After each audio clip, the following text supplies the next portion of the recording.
New documentary opens our eyes to the way we source our food. It's called Eating Animals. Take a look. You come across these steel masterpieces, all brought together in the most ingenious ways to produce more and more. Is this farming? I say no.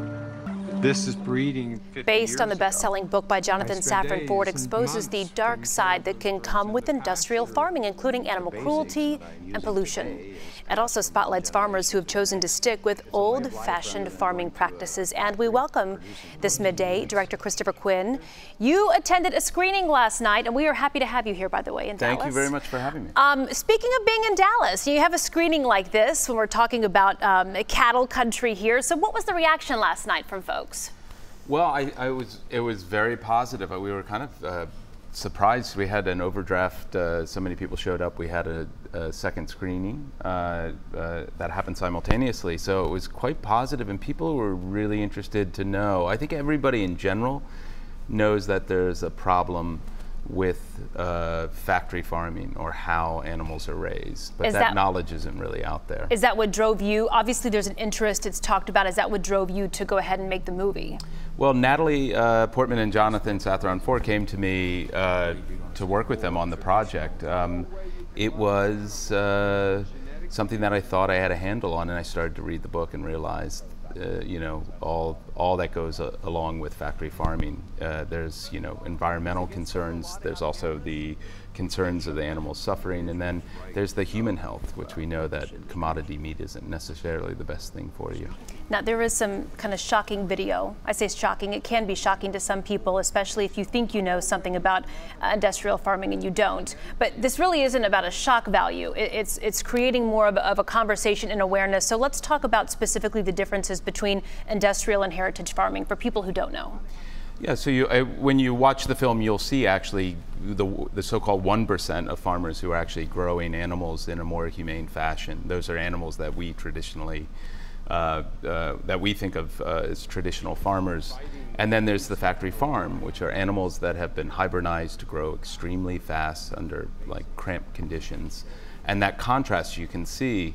99% of all the meat that we eat in the United States comes from those factory farms. There's just 1% of farmers that are still out there struggling to survive. So the film really highlights them and the need for them to exist if we're going to continue to eat meat.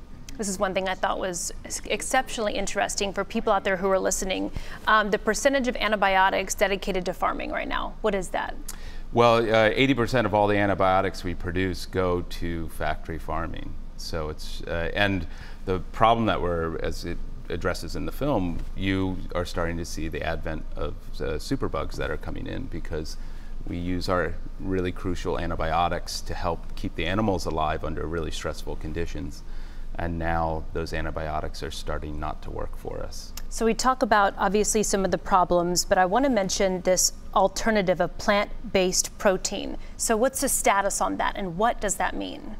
Well, plant-based protein's really coming out of, you know, out of the gate now, and is, you know, they're having a hard time. There's an untapped demand, and it hasn't scaled up to the level. But for instance, there's Impossible Burger and Beyond Burger, which now are coming to fast food restaurants, and they're completely plant-based. They taste delicious, and they're scaling up. So for instance, Beyond Meats is now, I think, tripling their capacity for output, because they can't keep it on the shelves in the theater, in the restaurants. So and in the supermarkets.